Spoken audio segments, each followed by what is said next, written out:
Here's what I think's happened. So I think that activist psychiatrists and activist judges have basically taken what was created out of good faith, like the competency process, where like you don't want a guy with Alzheimer's to have to go to court because he has no idea where he is.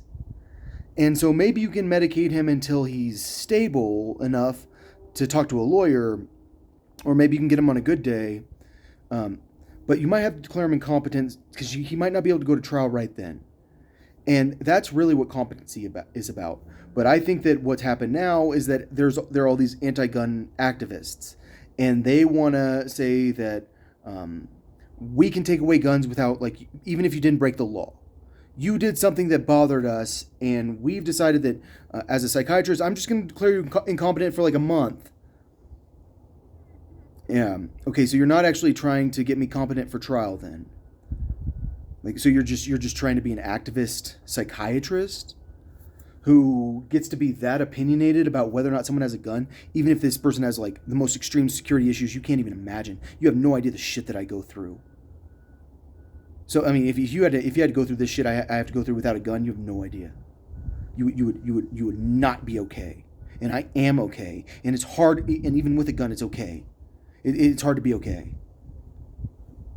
All right, so these people want to be able to break the Constitution, but they don't know how to break the Constitution. So they need an expert, a psychiatrist, a person with a fancy degree, maybe fancy, maybe not, to tell them that they're allowed to break the Constitution. Because, like, based on what I read, competency, like I said, is about, like, I have a right to a fair trial.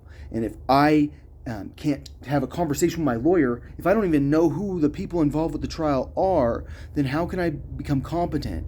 Like, if I can't turn on the television, if I can't do basic things with my computer, if I can't answer an email, then how can I become competent? Which, by the way, how many times has my lawyer reached out to me? Once. Why did they reach out to me? I'm talking about my current lawyer. Why did they reach out to me? I called him. I emailed him. I emailed him again.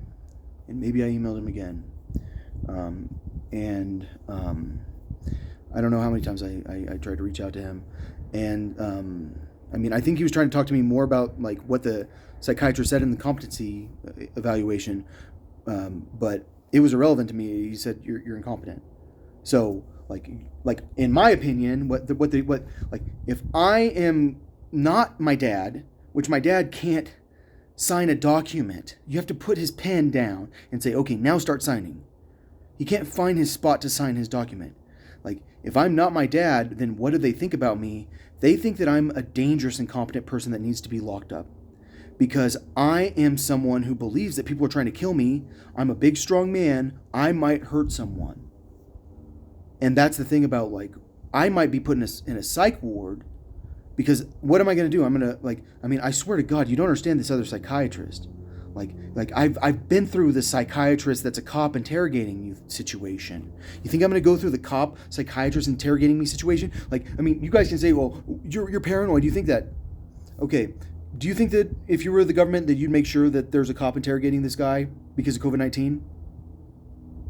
In the history of the world, do you think that like there's any chance that I'm gonna have a guy who's like really honestly trying to make sure that like I am the best possible person in the courtroom?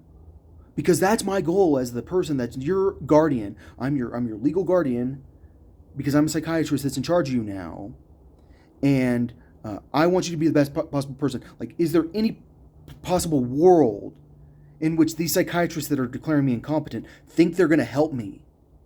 I mean, I can't imagine that they like. I mean, no matter what kind of freaking fluffy cloud, psychiatric freaking church cloud they live on, there's no way they think they're going to actually help me. Like they think that I should not have a gun, and they're using like a non-conventional route.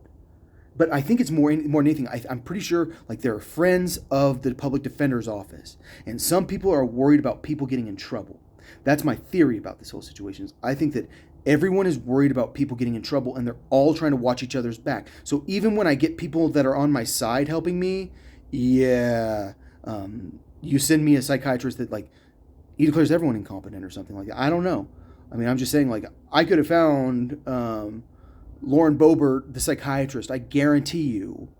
And like Lauren Boebert is I don't think she's an incompetent person, but geez, that's pretty uncomfortable when your husband was getting that much money and you didn't declare it. Like that's like I mean clearly it's pretty uncomfortable.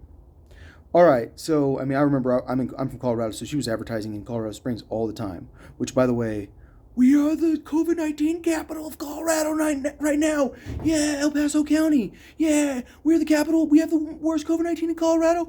I get to go to court to go be around all the people that aren't careful, probably. Yeah, I'll wear a mask for everyone else.